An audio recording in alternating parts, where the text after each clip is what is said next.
Mrs. Jenkins and Mr. Thompson lived in a quiet neighborhood.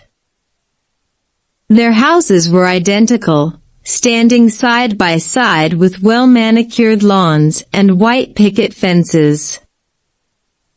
Everything seemed peaceful on the surface, but a fierce rivalry was brewing beneath the calm exterior.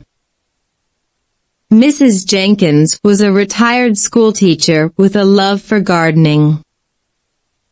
Her backyard was a riot of colors: roses, tulips, daisies, and every flower possible.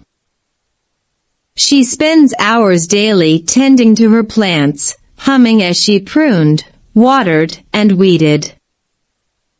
Her garden was the pride of the neighborhood, and she knew it. Mr. Thompson, on the other hand, was a recently retired accountant with a competitive streak. He had always been a numbers guy, but after retirement, he found a new passion: lawn care. His lawn was his masterpiece, a lush, green carpet that could rival any golf course. He had the latest mower, the finest fertilizers, and a sprinkler system. His lawn was the envy of the neighborhood, and he reveled in it. The rivalry between Mrs. Jenkins and Mr. Thompson began innocently enough. Mrs. Jenkins noticed Mr. Thompson installed a new bird bath on his lawn. It was a fancy thing made of marble with intricate carvings. It even had a little fountain in the middle that sprayed water in a delicate arc.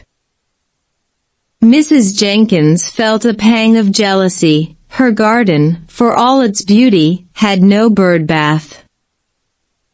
Not to be outdone, Mrs. Jenkins went out the next day and bought a bird feeder shaped like a quaint little cottage, painted bright colors with tiny details like a miniature door and windows.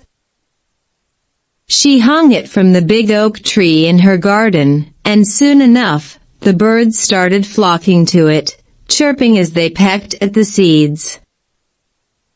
Mr. Thompson noticed the influx of birds in Mrs. Jenkins's yard and felt a twinge of irritation.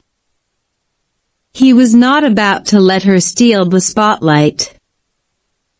So, he went online and ordered a state-of-the-art birdhouse with multiple levels, perches, and even a tiny mirror for the birds to admire themselves.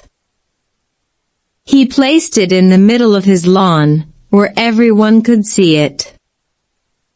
And so, the competition escalated. Mrs. Jenkins planted a row of sunflowers that grew taller and taller each day, their bright yellow faces turning toward the sun. Mr. Thompson responded by trimming his hedges into the shape of animals. There was a perfectly sculpted elephant, a giraffe, and even a lion. Mrs. Jenkins was both impressed and annoyed. She took things up a notch by ordering a set of fairy lights and strung them across her garden, creating a magical glow in the evening. Her garden now looked like something out of a storybook, and she was sure she had one. But Mr. Thompson was not one to back down. He had been eyeing an outdoor kitchen setup for a while and decided now was the time to go for it. He installed a sleek barbecue grill, a mini fridge, and a pizza oven. On summer evenings, the sizzling steaks smell and freshly baked pizzas wafted through the air, making his neighbors' mouths water. As the months went by, the rivalry between Mrs. Jenkins and Mr. Thompson became the talk of the neighborhood. Everyone secretly enjoyed the spectacle, though no one dared to mention it to their faces. The two rivals, meanwhile, were so caught up in trying to outdo each other that they barely noticed how much work they were putting into their yards. One day, as Mrs. Jenkins was planting a new row of daffodils, she noticed Mr. Thompson struggling to carry a heavy bag of charcoal across his lawn. He was huffing and puffing, and for a moment, Mrs. Jenkins felt a pang of concern. She realized that in all their competition, they had never spoken much to each other, except for the occasional polite nod. Without thinking, she put down her trowel and walked over to him. "Need a hand?" she asked. Mr. Thompson looked up, surprised.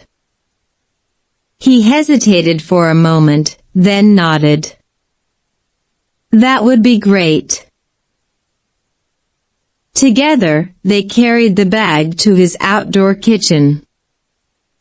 As they set it down, Mr. Thompson straightened up and looked around.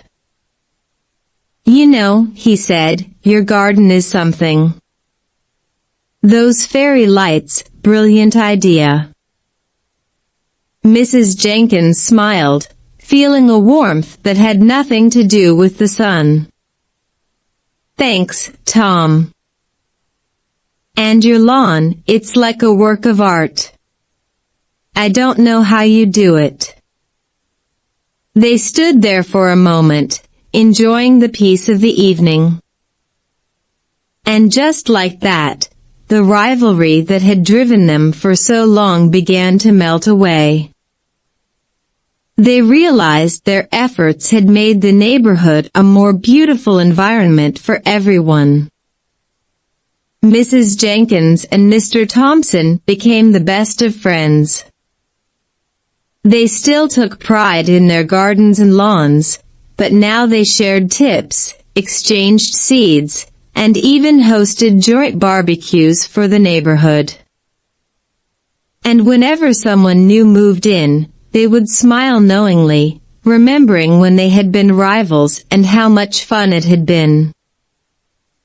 In the end, the rivalry was not about winning or losing. It was about finding common ground, quite literally, and discovering that even the fiercest competitors could become the closest of friends.